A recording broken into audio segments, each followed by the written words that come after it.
Ever since I can remember, I've been popping my collar, popping my collar, popping my collar. Ever since I can remember, I've been working these, then they better put my...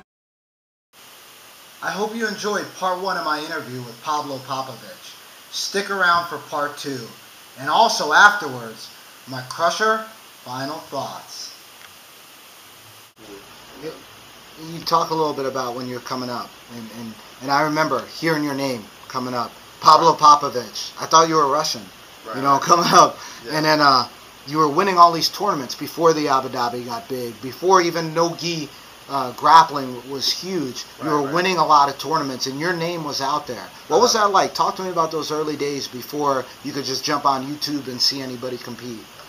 Man, I was just trying to make it big one day. And like I said, I love the sport. I love competing. You know, I still love to compete. Right now, I'm spending a lot of time with my students, my school, watching my students compete, and when it gives me the same joy. Right? But you know, as growing up in those small tournaments, it was just a preparation for something big. You know, like winning a world championship or Abu Dhabi. You know, my goal was always to win Abu Dhabi. I love that tournament. Yeah. First time I watched that tournament, Jen Jockman shadow tapping everybody, I was like, man, I gotta win that tournament. And I did win in that year. You know, I've been to the finals 3 times. I still want to win at least one more time. You know, let's hope this year I win it. But I'm gonna train hard. I'm gonna do my best.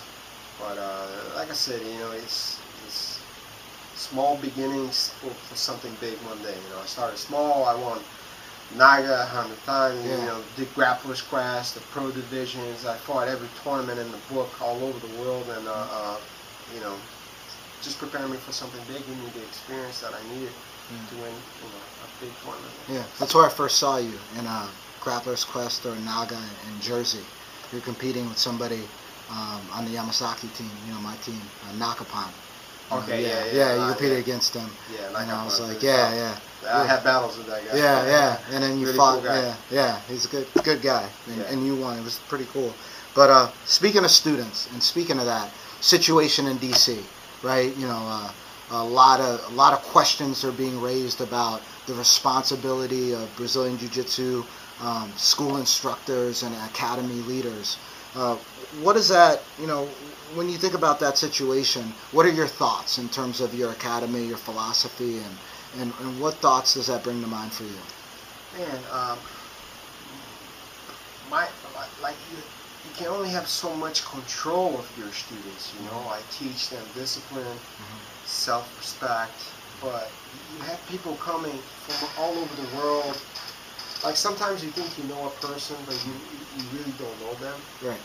You know, and people try to make you responsible for that person. You know, it's just a tough situation for a instructor, because I've seen this happen many times. And, you know, at my school, what I try to do, if I see someone like they have a discipline problem, I'm going to throw them out of school. You know, I see some guy that's hurting someone on purpose, they're disrespectful at the school, or I'm going to throw him out. But if the guy has, you know, he seems like a regular guy, he's training hard, and he goes out and do something crazy. I mean, how am I going to, you know, how am I going to envision that to happen? You know, it's hard. So, you know, what happened was a tragedy, but this kind of stuff happens all the time. I think it's more of a problem of our society than it is of a instructor or someone that's, you know, running the school itself. What are the principles that you feel like you instill in the students that look up to you, or that you want your school, your academy to stand for? Man, respect, first of all. Help new students coming in, same way I help you guys, and I want no ego. That's one main thing in my school, man, is I want people to have no ego here whatsoever. We're a team, you know, we're friends, we help each other, we don't hurt each other. You guys coming in, everyone is supposed to help. I don't care how many championships you won, how good you are supposed to help everyone. You know what I mean? And that's the main thing I tell my guys, just to be nice. And just be a nice person in general, man. Because everybody, when you start jiu-jitsu, you don't know anything. You know, I don't remember when I started jiu-jitsu because I was really young, but I sucked. And one you know, I'm pretty sure that I sucked at one point. And there are new guys coming in, and what we want to do is spread the art. You know, if a new guy comes in and you kick his ass, you're not spreading the art. Right. You're killing the art. Right. You know what I'm saying? Yeah. So you got to be nice to people in general. That's what martial arts is all about. People think that martial arts is just about being a badass and winning tournaments and I'm the guy, whatever. That's not what martial arts is, man. Martial arts is about respect. It's about self-control, discipline. You know, it's about friendship. So that's what I try to teach my students. You know, the best that I can. You mentioned Salo in terms of coming up and respecting his game, and Hoyler. Any competitors today that you look at and you say, you know what, man, I really like that guy's game. You know, I really like, you know, this about that guy's game. Anybody come to mind? There's so many good guys, man. I mean, with the gi, I like Rodolfo Vieira because his the way he passes and stuff. Yeah, he's a monster. Yeah, I just like his game. You know, he's like my game with the gi, my game with no gi, takedown, pass. You know, guys. You know, there's so many good guys. You know, everybody's different. I mean, the Mendes brother with the illusion, the sweep with the burn ball sweep. You know, even me, I'm doing burn balls now. It's crazy. Yeah, I went and did a seminar and I did a few burn bowlers sparring with people. Like, man, how are you doing that? Oh, you just passed guard. I was like, man, come on, man. I gotta learn how to do burn bowls if I want to defend it. You know, I'm not retarded. Come on. So, you know, there's so many good guys. Man. Everybody trains so hard. You know, and jiu-jitsu, it's in a whole different level. Everybody's getting better, and I just gotta keep up. You know, I'm still, you know, not fairly young, but I'm still in the age where I can compete with those guys, and I just gotta. I'm the kind of guy, man, that I'm open for everything. A blue belt comes in here and show me a position, and I'm like, man, that's cool. I will drill that position because I want to know as much as I can, as much knowledge as I can take. I'll take, you know, because I want to make my game better. If I don't do the position, all right, at least I know what it is and I'll defend it. Yeah. Then you know, it's funny you talk about the training. I think the conception from the outside when people watch you compete is, I know before I came and I trained with you, man, I thought, man, he's going to play on top. Everything is going to be hard, you know, it's going to be strong. Yeah, I had no idea. And then I trained with you, and you had a lot more open game than I ever thought. You know, and I always tell people that.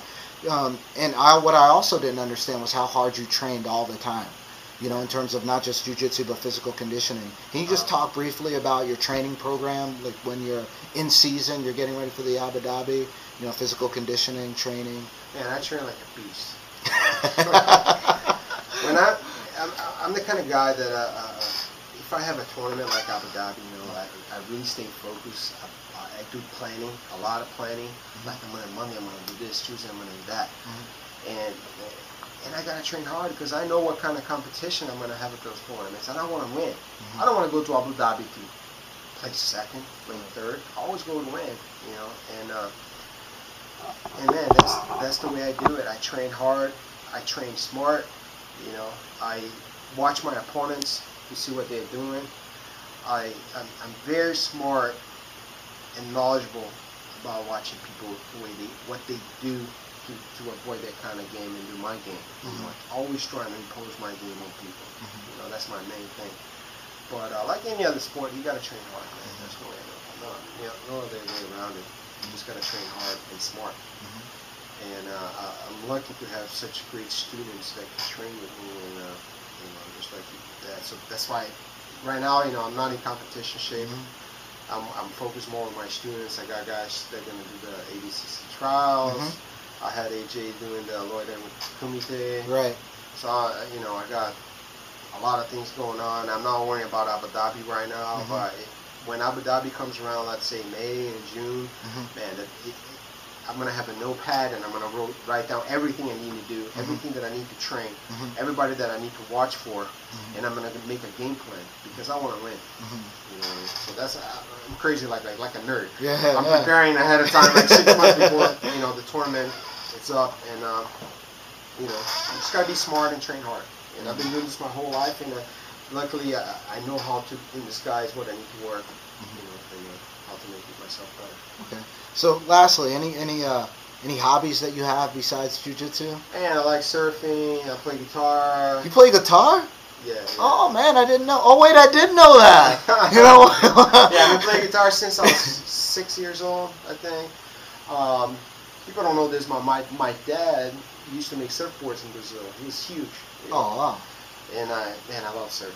Just to be in the ocean by yourself. And it's unbelievable. You know, just gives you peace of mind. And stuff like that. And, is that why your dad's so laid back? Man, a lot of people, I got to train here and be around you and your dad. Right. And the cool thing about being around you guys is when you guys are together too. Then you walk into your academy, and man, you're smiling. Your dad is smiling. You know. Right. And then the students, they just follow. You know. But you guys were serious. You trained hard. Always trained hard. But man, quick to smile, and you take after your dad in that. You know, I think it's cool. Yeah, man. In life, you always gotta be happy, you know. And I try to always be a positive person. Because my students comes from all different kind of lives and problems and whatever. And I'm trying to, when they get here, to have something positive to give it to them. You know, that's why I'm a happy person, man. I love my life. You know what I mean? I love jiu-jitsu. I love what I do. I love to hang out with my students. I love to make them better, as you know, for tournaments or just for personal achievements or whatever they're trying to build with their lives, get in shape. You know, get rid of an addiction or anything. You know, and it just makes me happy.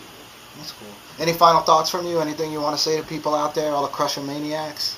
Yeah, man. Thanks for watching me. I hope you enjoyed this interview. Sam is a great guy. You know, thanks for coming in. Thank you, Pablo. Thanks, Pablo. It was a pleasure, guys. Thanks. Yeah, go win Abu Dhabi. I'm pulling for you. All the Crusher Maniacs are pulling for Pablo. Fingers, huh? When most people think of Pablo Popovitch, they think about his titles, his victories against some of the mountains in the sport. When I think of Pablo Popovitch, I think of something different. I think about a guy who I saw after suffering what many would consider some of the biggest defeats of his career. I think about how he acted, how he carried himself, and how he treated other people. Pablo is a gift that I've seen in very few other people. He has the gift to be completely dissatisfied with being number 2, but have the ability not to take that out on the people around him. It's amazing to see. I was there to see it, and that's why I'm such a big Pablo Popovitch fan. And I always will be. I hope you guys got a little bit of that from this interview. I'll see you guys next time on Off the Mat with the Crusher. Ever since I can remember, I've been popping my collar, popping my collar, popping my collar. Ever since I can remember, I've been working these. Then they better put my money in my hand. Ever since I can remember, I've been popping my collar, popping my